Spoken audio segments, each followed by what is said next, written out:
This is Khaman Maluach. Standing at 7'1" with a 7'7" wingspan, Khaman Maluach displayed an ultimate level of athleticism, defense, rebounding, shot blocking ability, and rim protection with his stint at Duke.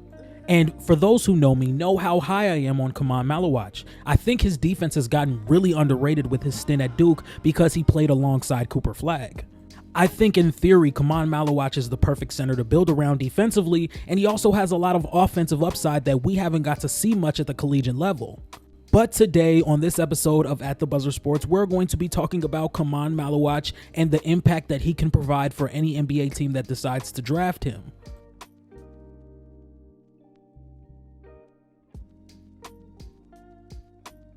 Now, I listed out some of Khaman Maluach's strengths here. Here we have defensive versatility, athleticism, strength, and speed. Now, the first thing I want to talk about is the defensive versatility, because at the first glance of Khaman Maluach, it wouldn't look like this is a guy that can switch and play high in the pick and roll and be able to trap as much as he does. But this is something that I think he is really solid at and could improve more at the higher level. I just want to start here in how he guards the pick and roll. As you can tell here, the center for the opposing team set a really good screen on Tyrese Proctor, but Proctor fights through the screen. Khaman Maluach plays some solid drop there. They try to run it again, and his reaction time has him jumping and spreading his wingspan to contest the shot. If we just take a quick look about how high he is in the pick and roll, you wouldn't assume that the center would be trapping for this team who already has really good defenders. So even if the guard is able to get past Maluach, he's making that corner so hard to turn so the defense can rotate.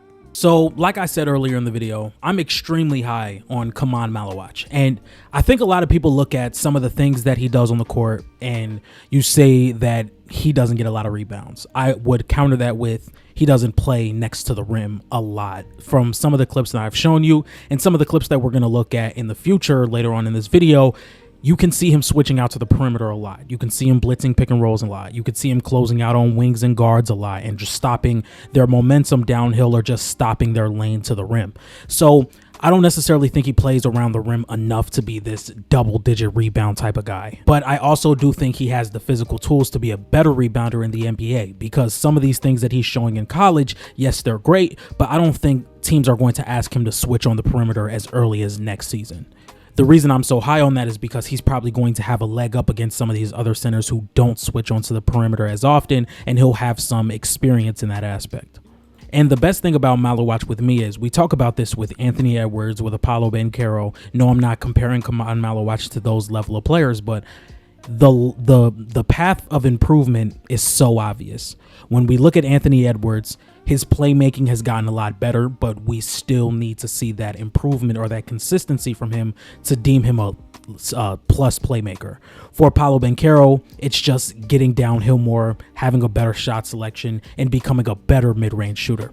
That path to success is so obvious, to where I think Khaman Maluach's path to success is extremely obvious as well.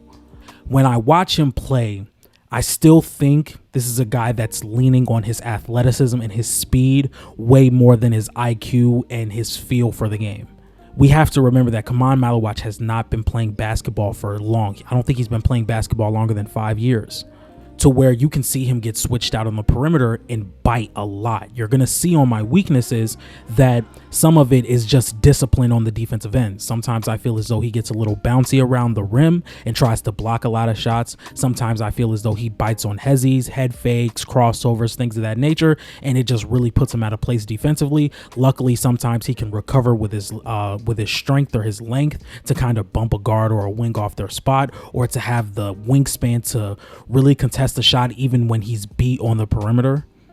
But I feel as though a lot of that comes with some of these younger centers just being a little too block heavy or just being a little too undisciplined around the rim and just getting fouls a lot. To where when you see a player who hasn't been playing basketball for much long have such athletic gifts and such advantages at the center position, the more feel he gets for the game, the better the defender he's going to be. I just don't know how you could watch this clip and say he does not rebound. Here he's going to be all over the floor. He's going to switch onto the guard. He's going to take the assignment, and they're going to try and set a screen to get another. Here you're going to see him switched onto another guard, and the way he cuts off the driving lane and uses his length and his strength to disrupt this layup is almost amazing. He moves his feet pretty well, and his length takes away the shot here. This is what I mean from what things like this keeps Maluach in the play at all times with his foot speed and his athleticism. When people look at him, they would assume that he's just a standard rim protector, but he switches on the perimeter so often and he's able to take away so many shots with his length and his strength. It's almost amazing. Some of my most intriguing teams for Maluach would be the Washington Wizards, Toronto Raptors, and Chicago Bulls. And I want to talk about the Wizards because I feel as though they have the most interesting team to pair next to Khaman Maluach. Having Maluach and Alex Sarr as your defensive frontcourt pairing would make a lot of coverages be really interesting with having or being comfortable with Khaman Maluach switching on the guards while having a guy like Alex Sarr, who would be Evan Mobley in this situation, roaming in the paint to cover if Khaman Maluach gets beat.